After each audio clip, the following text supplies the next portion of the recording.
जय श्री श्याम दोस्तों, आस्तिक कहानियों में आपका स्वागत है। श्रावण मास महात्म तीसरा अध्याय। श्रावण माह में की जाने वाली भगवान शिव की लक्ष्य पूजा का वर्णन। शरद कुमार बोले, हे भगवान, आपने श्रावण मासों का संक्षिप्त वर्णन किया है। हे स्वामिन, इससे हमारी तृप्ति नहीं हो रही है, अतः आप कृपा करके विस्तार से वर्णन करें, जिसे सुनकर हे सुरेश्वर मैं कृतकृत्य हो जाऊंगा।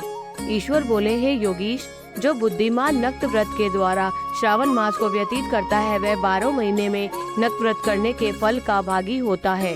नक्त व्रत में दिन की समाप्ति के पूर्व सन्यासियों के लिए एवं रात्रि में गृहस्थों के लिए भोजन का विधान है। इसमें सूर्यास्त के बाद की 3 घड़ियों को छोड़कर नक्त भोजन का समय होता है। सूर्य के अस्त होने के पश्चात 3 घड़ी संध्या काल होता है। संध्या वेला में आहार, मैथुन, निद्रा और चौथा स्वाध्याय, इन चारों कर्मों का त्याग कर देना चाहिए। गृहस्थ और यति के भेद से उनकी व्यवस्था के विषय में मुझसे सुनिए। सूर्य के मन पड़ जाने पर जब अपनी छाया अपने शरीर से दुगनी हो जाए, उस समय के भोजन को यति के लिए नक्त भोजन कहा गया है। रात्रि भोजन उनके लिए नक्त भोजन नहीं होता। तारों की दृष्टिगत होने पर विद्वानों ने गृहस्थ के लिए नक्त कहा है।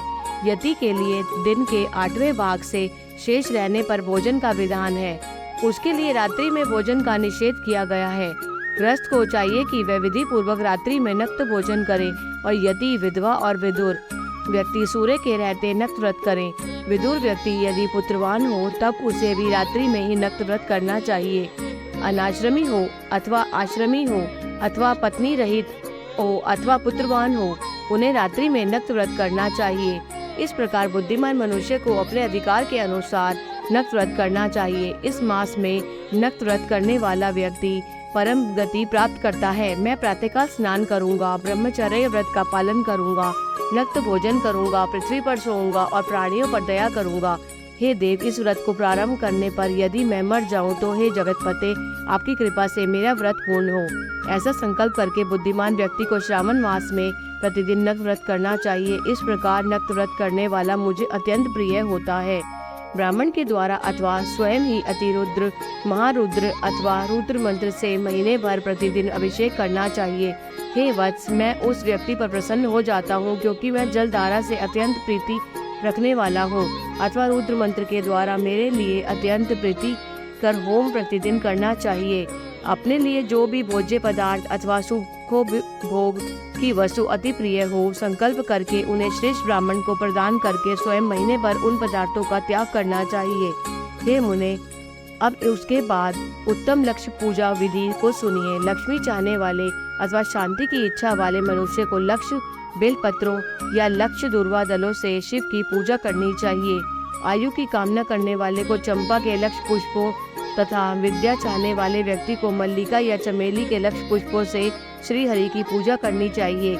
शिव तथा विष्णु की प्रसन्नता तुलसी के दलों से सिद्ध होती है। पुत्र की कामना करने वाले को कटोरी के दलों से शिव तथा विष्णु का पूजन करना चाहिए। बुरे स्वप्न की शांति के लिए धान्य से पूजन करना प्रशस्त होता है। देव के समक्ष निर्मित किए गए रंगवल्ली आदि से विभिन्न रंगों से रचित पद्म, स्वास्तिक और चक्र आदि से प्रभु की पूजा करनी चाहिए। इस प्रकार सभी मनोरथों की सिद्धि के लिए सभी प्रकार के पुष्पों से यदि मनुष्य लक्ष्य पूजा करे तो शिवजी प्रसन्न होंगे। तत्पश्चात उद्यापन करना चाहिए, मंडप निर्माण करना चाहिए और मंडप के त्रिभाग परिमाण में वेदिका बनानी चाहिए। तदनंतर पुण्य व वाचन करके आचार्य का वरण करना चाहिए और उस मंडप में प्रविष्ट होकर गीत तथा वाद्य के शब्दों और तीव्र वेद ध्वनि से रात्रि में जागरण करना चाहिए। वेदिका के ऊपर उत्तम लिंगोत्भद्र बनाना चाहिए और उसके बीच में चावलों से सुंदर कैलाश का निर्माण करना चाहिए। उसके ऊपर तांबे का अत्यंत चमकीला तथा पंच पल्लव युक्त कलश स्थापित करना चाहिए और उसे रेशमी वस्त्र से वेष्टित कर देना चाहिए। उसके ऊपर पार्वती पति शिव की स्वर्णमय प्रतिमा स्थापित करनी चाहिए। तत्पश्चात पंचामृत धूप दीप तथा नैवेद्य से उस प्रतिमा की पूजा करनी चाहिए और गीत वाद्य नृत्य तथा वेद शास्त्र तथा पुराणों के पाठ के द्वारा रात्रि में जागरण करना चाहिए। इसके बाद प्रातःकाल भलीभांति स्नान करके पवित्र हो जाना चाहिए और अपनी शाखा में निर्दिष्ट विधान के अनुसार वेदिका निर्माण करना चाहिए।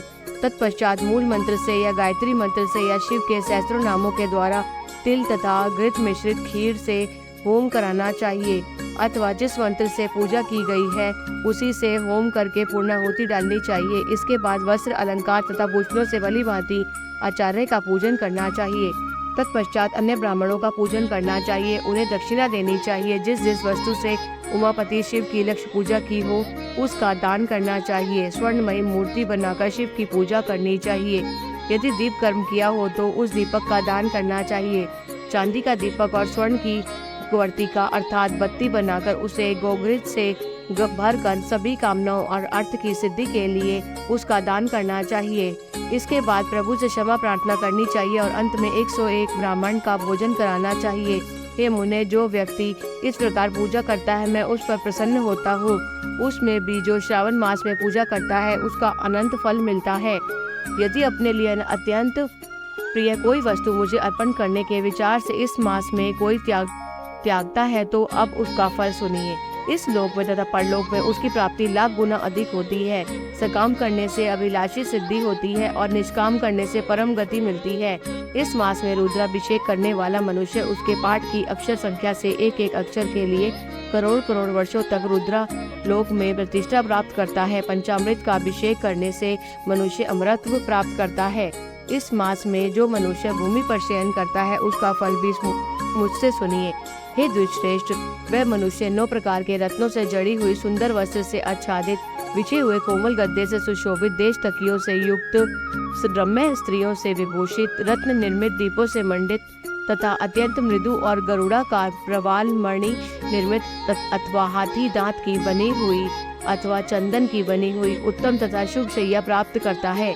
इस मास में ब्रह्मचर्य का पालन करने से वीर्य की दृढ़ पुष्टि होती है। ओज बल, शरीर की दृढ़ता और जो भी धर्म के विषय में उपकारक होते हैं वह सब उसे प्राप्त हो जाता है। निष्काम ब्रह्मचर्य व्रति को साक्षात ब्रह्म प्राप्ति होती है और सकाम को स्वर्ग तथा सुंदर देवांगनाओं की प्राप्ति होती है। इस मास में दिन रात अथवा केवल दिन में अथवा भोजन के समय मौन व्रत धारण करने वाला ही महान वक्ता हो जाता है। व्रत के अंत में घंटा और पुस्तक का दान करना चाहिए। मौन व्रत के महात्म से मनुष्य सभी शास्त्रों में कुशल तथा वेद वेदांग में पारंगत हो जाता है तथा बुद्धि में बृहस्पति के समान हो जाता है। मौन धारण करने वाले का किसी से कलह नहीं होता, अतः मौन व्रत अत्यंत उत्कृष्ट है। इस प्रकार श्री स्कंद पुराण के अत्यंत ईश्वर सनत कुमार संवाद में श्रावण मास महत्तम में नक्त व्रत लक्ष्य पूजा, भूमि शय्यने मौन दी व्रत कथन का नामक तीसरा अध्याय पूर्ण हुआ। जय श्री श्याम।